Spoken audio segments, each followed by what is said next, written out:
Zillah, you've really hit us with some. One of my questions was, what are the genres that are important? So you've hit us with the news reporting, very immersive. You really get the feel of what's going on there, and I suppose there's some challenges in storytelling and even camera shooting challenges to meet there, and documentaries. So you've covered that. Other genres that you think are quite important moving forward in the short term, when everybody has headsets and wears them half the time, I'm not sure what kind of world we'll be living in, but that's not right now. So we have to look at the things that people will enjoy now and going forward. Some ideas from you guys? So, as you might expect, we run a big studio complex up in Manchester, and we worked with Zillah's team on producing the Voice 360. And so we see, and the reason why we've become interested in it is the use of TV studios to capture 360 content, because we actually get, if you're capturing 360 material, you need a controlled environment. If you're a director, or if you want to capture this performance, you need to be able to monitor what's happening, see what's happening in the studio, control those events. So you need a lot of the traditional techniques wrapped around studio, but then also have an eye on 360 and how you're going to capture that content. We believe that entertainment, and particularly studio entertainment, is going to play its role in the future. And so we're very excited by that, as well as the Voice 360. We did a show earlier this year called I Scream, which was a horror-based, Halloween-y game show, effectively. And there was a lot of excellent positive feedback around that, and people really engaging in the environment, being a bit scared by it. So we can imagine studio-based 360 capture is going to be something. So when you say studio-based, in a real studio, in a controllable environment where you can control different lighting states, you can cue different effects, you can put on a performance, you can put on a show, but at the same time see what's happening in that environment, speak to the people who might be performing in it, or people often ask the question, where does the cameraman hide? Well, I was just about to ask. Yeah, so where does he hide? They hide in they hide in the gallery. Yeah. They hide in the gallery where they can see the outputs of those cameras. They know that they're capturing all their content in a really smart, robust way. And then they can also cue and control that content. Because to date, I think we've seen 360 and everyone's impressed. The first time somebody puts a headset on, it's like, wow, that's amazing. But actually, they're not impressed by the content. They're impressed by their first experience of the technology. We're now beyond that now, and people need to be impressed by the story. Absolutely. And the news article which you showed is an excellent example of people being pulled into the story. It's funny you mentioned about the studio stuff. I always think that a lot of the studio presentations, when it's a live studio audience, the action's here. So 360 video doesn't give us anything more than a really wide-angle stereoscopic shot. Maybe you have a little bit of incidental people around you.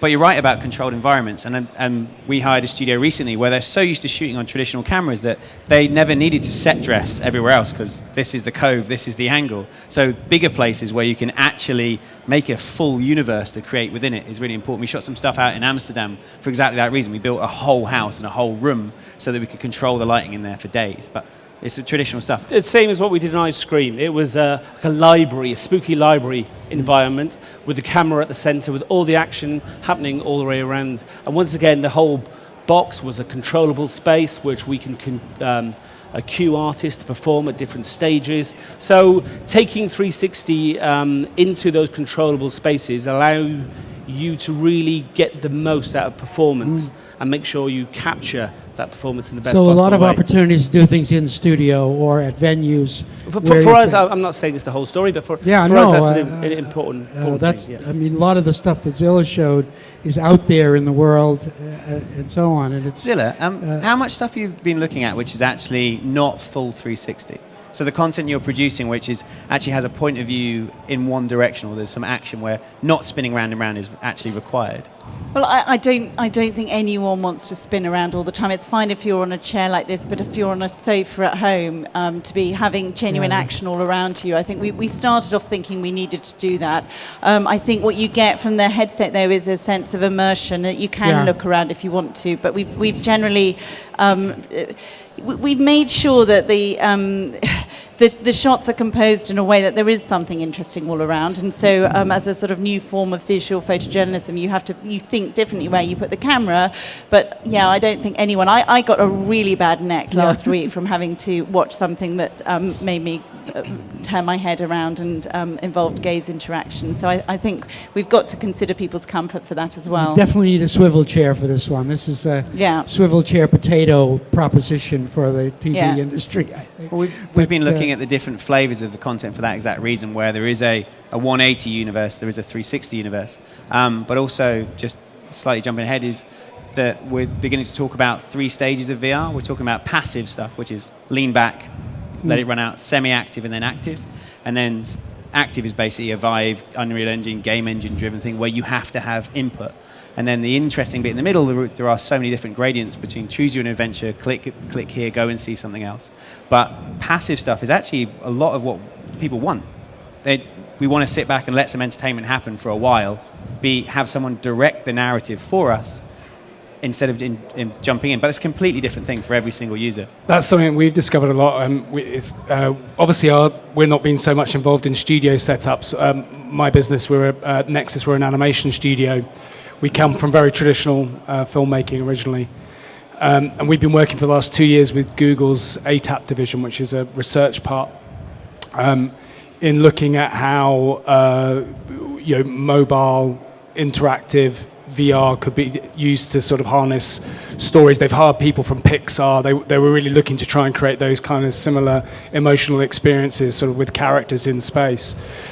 And we found that, people are very uncomfortable if you try and force them to use the 360. It's actually not a very comfortable type of interaction design. It's really one that you would only usually have if you were very afraid. If something was hunting for you in a forest, you might swivel around on the spot.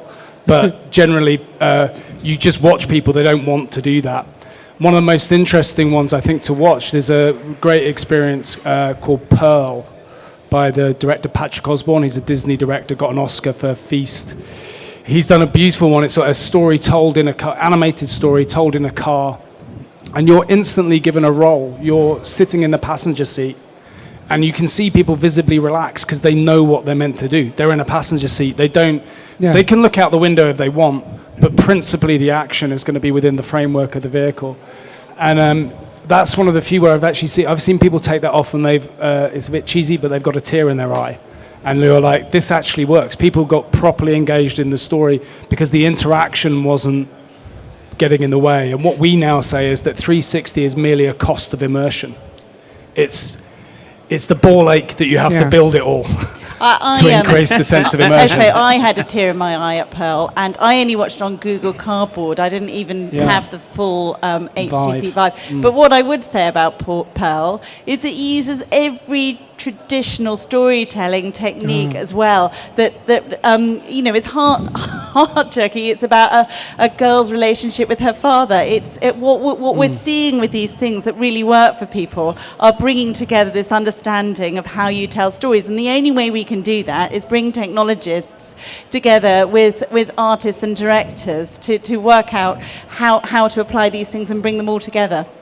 I think artists are only now just engaging in a recent time frame because the technologists have delivered what they've delivered. It's now got to the stage where people are taking it seriously. They try these headsets on and they go, okay, the technologists have delivered, they've come up with a solution, and now the artists are trying to engage. And I see the next 12 months as being a critical time. It's been really interesting too, because we've seen that it was all about giving, at the beginning, what we were saying to all the artists was, you have to give up control of this stuff. You have to give up control of the camera to the viewer. And it was all about them giving away control. slowly what we found is that the artists have found new strategies to bring back control. Absolutely. They basically, that's ultimately, they were wrestling with it. They were like, oh, we have to give this away. And then slowly they've kind of come up with new ideas that gives them back. And that's actually been a good thing. That is the way in which they've learned to use it as a craft and to take people on a journey. And I think that's been the huge learning curve for everyone over this last. So first of all, setting aside, I mean, the BBC and there's just, I don't know how many millions of viewers are out there, but you're dealing with a medium now that you have to admit has a limited viewing population unless you actually target regular old mobile phones. So there's that part of it, but it's clearly because of some of the content that you're all talking about, it's definitely worth doing. There's a storytelling opportunity there. It's different, more compelling, brings tears to your eye type thing.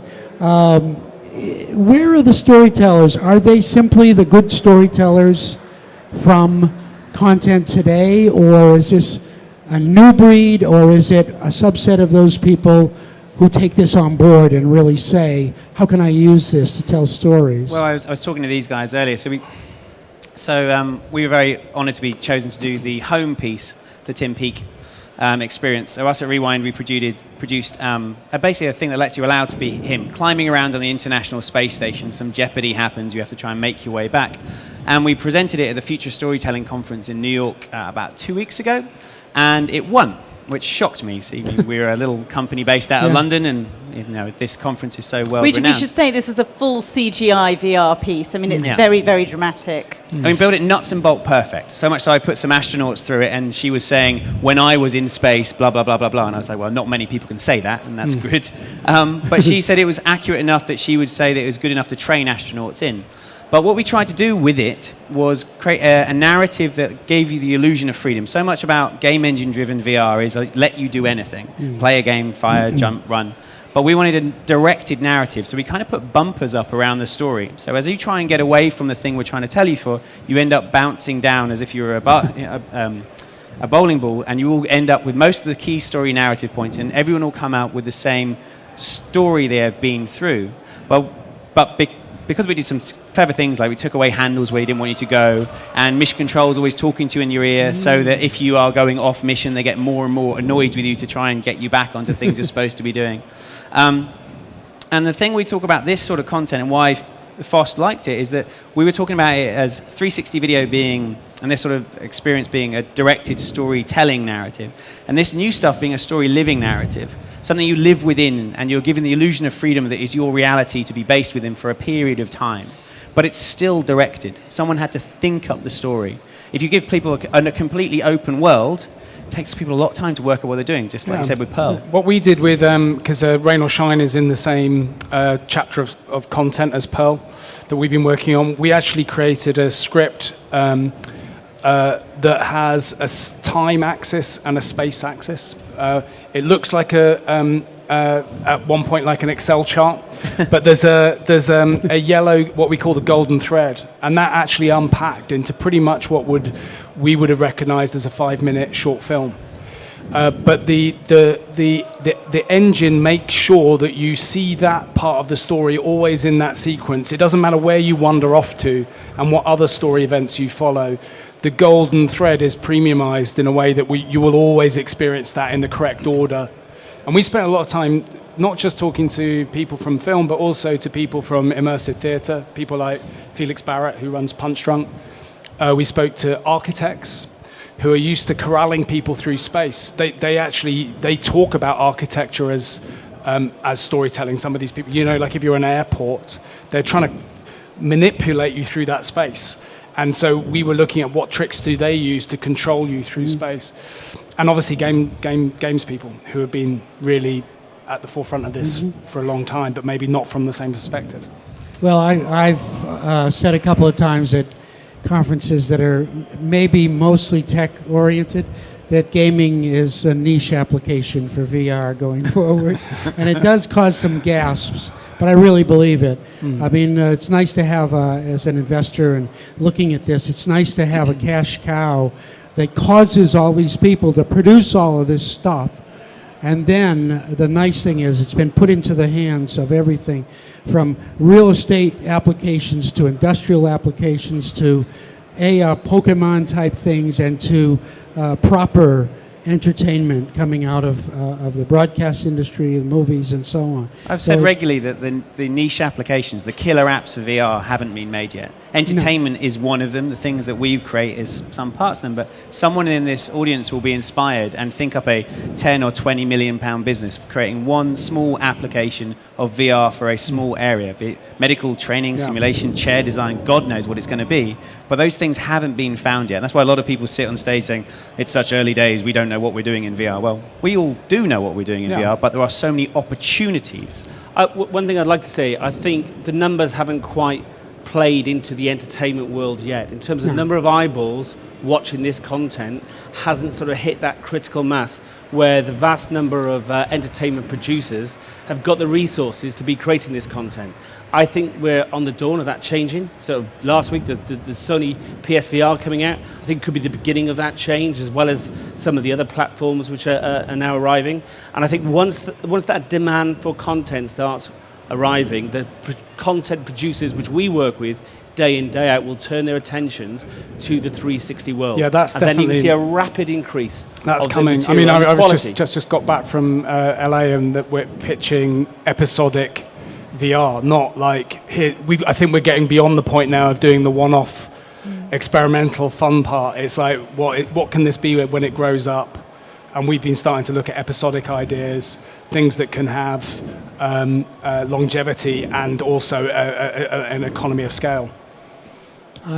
First of all, I'm going to push back on the killer application thing, because that's what the mobile industry thought they needed, because they didn't know why people weren't using data. And the fact is, there's a lot, we know. Who knows what each person is using it for? I'm not saying it's one app. I think there's more than one. No, but let me just point out something. What it needs is a killer app to cause people to take it seriously and maybe even buy either a phone that does it better or devices and allocate time in their home. And it is really content and storytelling. I think that's one of the things that's going to be key to this, because this isn't about walking down the street. AR might be a little bit, but this isn't about walking down the street looking around at everything. We do that without the content. This is about getting something that causes everybody, not just young people, not just gamers, to buy something. And they're becoming quite cheap now that the phones are good enough to be the screen for it. They're becoming quite cheap. They're almost good enough. That's super they're not interesting. good enough yet. Yeah, I agree with no these guys. offences to actually. Samsung. I agree. I don't think they are good enough yet, actually, because people talk about the cardboard, but if you want to enjoy an entertainment experience, I'm just not prepared to do that for a long period of time in my living room. Mm-hmm. It needs to be a comfortable experience. I think what we're waiting for is to find out where people use, when TV first arrived, it actually changed the layout of your house, and to a degree it even went on to change the architecture Absolutely, of your house. yeah. And the first level of content that came for TV was focused on the mum at home. It was the soap and all this, and in the 50s, that's what really kind of... And what's that for VR? What we're imagining at the moment, it's a lot about mobile VR, and it's kids who are already using their phone in their bedroom. So they'd be watching Game of Thrones with a cricked neck on their bed down here, because they don't want to be downstairs with mum and dad watching the Antiques Roadshow. And so what we're thinking, like how do you... that it's not a big deal for them to start to put that into a VR headset. Yeah. And so the content that we're creating is looking at that audience, because we think they're going to be the big early adopters of that. They obviously already have an investment in the game. They've got the game console anyway, and we're thinking it's about content for that audience and how will they be using it off the mobile.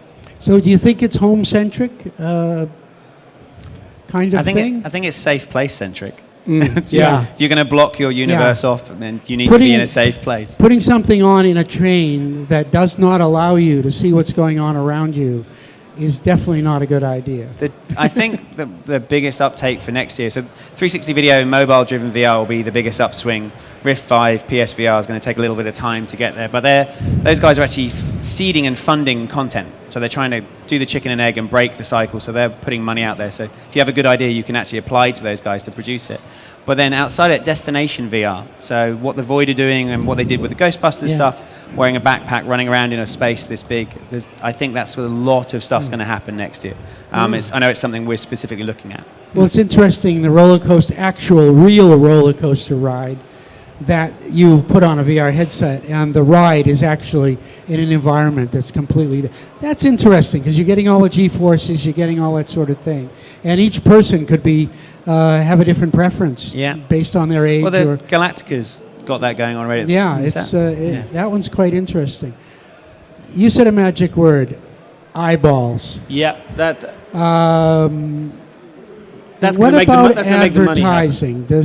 I mean, with 3D, and I don't want to get on the topic of 3D, why it failed, why it didn't take off, and so on. But you can't have an immersive environment and then do an ad in a non-inverse, or can you? Is it an advertising medium, or is that out? So no one's going to watch a piece of 360 content for an advert, okay? But there's enough adverts in my life without deliberately wearing it. I would say that half the stuff you're seeing is an advert. It's sponsored by and paid for. If you wrap it around some great content, and then incidentally on either side of that content or within the content there's that advertising, then absolutely you're going to be watching it. But there needs to be a reason there for you to be watching it. And the content needs to be great, the quality needs to be superb. And then if there's advertising around it, you're going to tolerate it to see the next episode. So advertising can work, but not as a medium on its own. I'm not going to wear a headset to skip through the latest 360 an advertising break. It has to be in the content? It might be embedded within the content itself. Well, it's sponsored content, it's product placement. But if you think about it, Facebook is an advertising platform to us, but we get our thing for free. And there's a lot of that sort of process going into even YouTube. We don't respect how much it costs to make content on YouTube. Video is almost considered free. But if you look at how much effort it takes to create the stuff there, but one of the things I was talking earlier about was the idea that VR needs to be monetized correctly and respected correctly, because there's a huge amount of effort to create good stuff. And so the supporting of that and the ecosystems to make sure that people like us pay $1.99, $4.99 to actually get it and consume it, and not just have it as a free bundled in service, is going to be one of the key deciding factors for next year, for making sure there's good content created. Maybe aligning the sponsor to their story, so like we do a lot the of work. Beekeeper's story, maybe Burt's Bee. Stuff. But I just think if you go back to sort of the early history of the broadcast industry, both radio and television were developed in America through brand-sponsored programs. Those were the creatives who worked out how to do programs, and so it's not an unfamiliar model. There are some amazing 360 films produced by brands. I wanted to mention one, which is some of the mini films with Peter Capaldi. They're really high-end, very clever uses of 360, and you'll start to see more of those, I think. Yeah. Well, I guess their problem and their justification even has to do with eyeballs. Yeah. So if this doesn't become, my definition of killer app doesn't come along and cause not just the kids in their bedrooms, but everybody to start really doing this. I think it's some of the documentaries, some of the destinations, some of the travel, some of the news reporting that all of a sudden is, wow, now I get it. I don't know whether Edward Miller's in the room here, but he shot the Hong Kong riots, walked through with a 3D camera. And I was looking at some of that, and I just went, I was there. I mean, I saw everybody. I looked all around, and all of a sudden I heard sirens. They're coming from over there. The sound was directional. And all of a sudden, vans started turning up with the screens in front of the windscreens, and people and I just had the feeling that I needed to get out of there, or what was going to happen next. And that's so different from watching a news report of what was happening over there. So that was several years ago, 2 or 3. But now the idea of using that is really, really compelling. I just don't know how it's going to happen for the mass, the killer app. That's the killer. I wouldn't be surprised if these devices are introduced to parents via their children. People, they'll start off in the bedrooms, but they'll come out in the bedroom, they'll go downstairs and say, look at this mum or look at this dad, and actually that may be one route into opening up into the rest of families. There'll be early adopters of technology, but there'll be many routes to which people find to discovering sort of VR. But once they find it, once they engage with it, and if the content's right, then it's compelling stuff. To me, content and storytelling is the key to the whole thing. So on that note, we almost have to quit. I'm being stared at from between the crack in the curtains. Shut the curtain. But a final. What is the key that's going to make this take off? We've got all kinds of talent working on this. We don't have enough viewers. Is that what would you say that? It's just a slow uptake of hardware. It's quite expensive at the moment, and not enough people are trying. What's the tipping? I hope the tipping point started last week, where the PSVR headset, a lot of kids will be getting them for Christmas. Hopefully, I'm not representing Sony, by the way.